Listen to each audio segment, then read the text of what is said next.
Late today, President Trump signed an executive order that calls for the dismantling of the Department of Education. The move fulfills a campaign promise to take apart an agency that's been a longtime target of conservatives.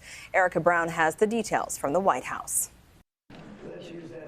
President Trump signed an executive order to begin the process of dismantling the Department of Education. We're going to shut it down and shut it down as quickly as possible. It's doing us no good. We want to return our students to the states. The administration says services such as student loans and Pell Grants will remain at the Department of Education for now. They're going to be preserved in full and redistributed to various other agencies and departments. But the president can't eliminate the department with a stroke of a pen. He'll need congressional approval to completely dissolve the agency. The Democrats know it's right, and I hope they're going to be voting for it because ultimately it may come before them. Shifting to immigration, the Trump administration continues its attacks on the federal judge who ordered a temporary halt to deportation flights of Venezuelan migrants after the president invoked a wartime law to deport them without due process. Judge James Boasberg said the government's filing Thursday in response to his deadline to answer questions was woefully insufficient and said the government has not successfully argued why the deportation flights continued even after his ruling to turn them around. Well, I found it remarkable that any district judge has the authority to overrule the president's executive orders.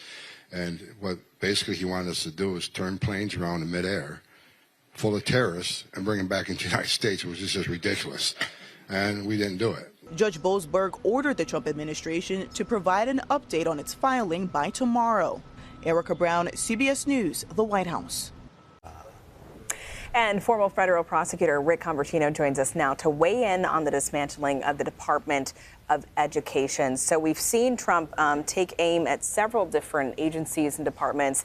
Can the Trump administration do this? Can they eliminate a department? No, they can't eliminate the department without the congressional authorization. And the reason is because the executive branch manages, the president manages the executive branch. He doesn't create, abolish, or consolidate any areas in the executive branch or any of the departments within the executive branch.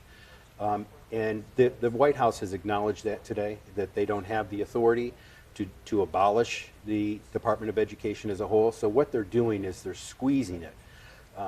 They're withholding funds, they're cutting back employees, they're doing everything they can to shrink it, to make it shrivel on the vine, so to speak. They're not wholly abolishing it, and that's not their intention, according to their press release today. They acknowledge that they don't have the authority sua sponte to abolish the Department of Education as a whole without congressional oversight or authorization. So there's still those checks and balances in place there. Do you know how this might impact students here in Michigan? Well, the intent is federalist intent that the Republicans have been espousing for decades now, is to give control back to the states. So that's the intent of of what the White House is doing at this point in time. They're shrinking it. They're sending this over $1 trillion budget that the Department of Education controls and authorizes, and that is they're kind of a conduit to the states now. That's kind of what the Department of Education does, and so they'll continue to do that on the important issues that they oversee, like Pell Grants and student loans. They're going to continue to have authority and control over those, but they're going to give back to the states more of the authority and the ability to expand and contract on whatever the states believe that their educational program should be. And Michigan Attorney General Dana Nessel filed a lawsuit against the Trump administration to prevent them from dismantling the Department of Education. Now that he's signed those executive orders, what happens to Nessel's lawsuit? It'll continue.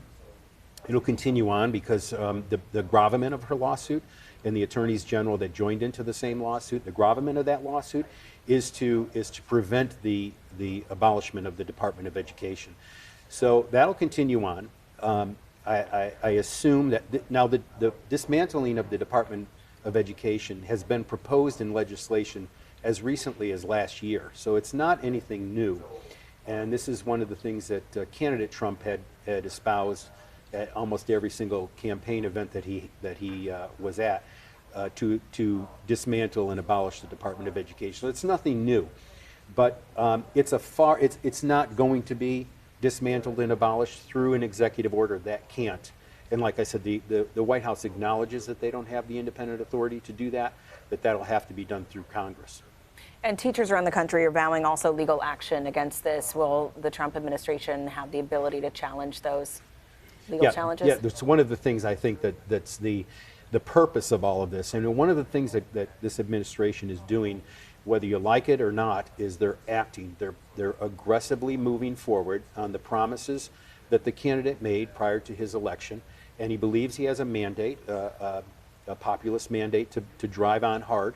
And he's doing that. And so the culmination of all of these actions are going to be ultimately decided by the United States Supreme Court. So all of these, they're being thrown into this legislative pot, this judicial case in wherever the local jurisdiction is, and they'll all come to a head through appellate courts and then ultimately through the United States Supreme Court, where the Trump administration believes, because of the conservative makeup of the Supreme Court, that they'll be successful in promoting their legislative actions. It does sound like a lengthy process, though, potentially, with all of these pockets.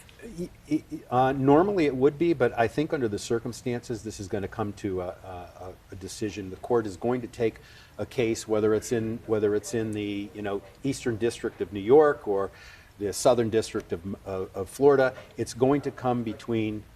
It's going to work up between the circuit courts and then ultimately the Supreme Court. I don't think it'll take that long. I think we'll see some kind of movement within a year, maybe the next Supreme Court term. All right. Well, former federal prosecutor Rick Convertino, thanks as always for being here. Thank you.